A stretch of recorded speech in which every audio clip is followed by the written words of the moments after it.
Hello everyone, আজকে আমি Korean spicy noodles রান্না করছি। তো সেই ভিডিওটাই আমি আপনাদের সাথে শেয়ার করছি। আমার ভিডিওটা ভালো লাগলে অবশ্যই লাইক কমেন্ট করে জানাবেন।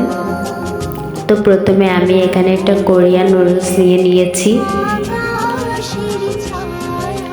এবার আমি এটার খোসা ছাড়িয়ে এটা আমি গরম পানির ভিতরে দিয়ে দিব, যাতে নুডলসটা সিদ্ধ হয়ে যায়। তারপর আমি চলে আসলাম কড়াইতে তেল নিয়ে, তেলটা গরম করতে দিব।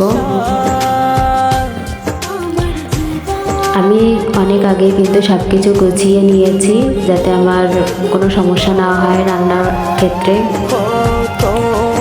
আমি সাথে মশলাও গুছিয়ে নিয়েছিলাম।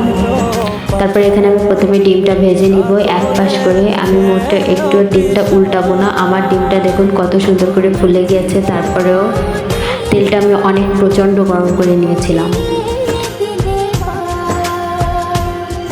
তারপরে এখানে আমি রসুন দিয়ে দিচ্ছি, দিয়ে আমি এটা খুব ভালোভাবে নাড়াচাড়া করব, কারণ রসুনটা সাথে সাথে গলে না, এই জন্য।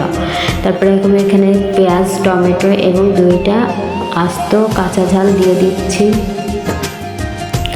দিয়ে আমি এটা খুব ভালোভাবে নাড়াচাড়া করে নিব। নিতে নিতে আমি এখানে লবণও দিয়ে দিচ্ছি, কারণ খুব ভালোভাবে নাড়াচাড়া করব। নাড়াচাড়া করার পর আমি এখানে সয়া সসটাও দিয়ে দিব। সয়া সসটা দেওয়ার পর আমি এখানে টমেটো সস দিয়ে দিচ্ছি 2 প্যাকেট সস দিয়ে আমি এটা খুব ভালোভাবে নাড়াচাড়া করে আমি সাথে গুঁড়ো ঝাল এবং মশলাটাও দিয়ে দিব। দিয়ে আমি এটা খুব ভালোভাবে নাড়াচাড়া করতে করতে একটুখানি পানিও দিয়ে দিব, যাতে এটা একটু কষানো কষানো ভাব হয়, খুব ভালোভাবে মিশে যায়। এবার আমি এখানে খুব ভালোভাবে নাড়াচাড়া করে নিচ্ছি। দেখুন এটা ফুটতেছে। এবার আমি এখানে নুডলসের যে মশলাটা ছিল সেটাও আমি এখানে দিয়ে দিচ্ছি। এটা কিন্তু খুব ভালোভাবে ফুটে গেছে। এবার আমি আর বেশি দেরি না করে এটা পানি দিয়ে দিচ্ছি। যেহেতু এটা একটু ঝোলঝোল হবে, এজন্য আমি একটু পানি দিলাম, একটু বেশি করে। পানিটাও কিন্তু ফোটা শুরু করে দিয়েছে। আমি নুডলসটা দিয়ে দিয়েছি। এবার আমি নুডলসটা একটু মিশিয়ে দিব।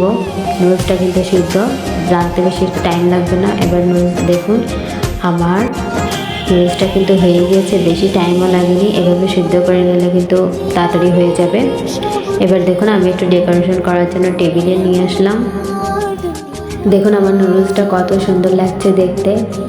আমার কিন্তু এরকম নুডলস খেতে খুবই ভালো লাগে, ঝাল ঝাল।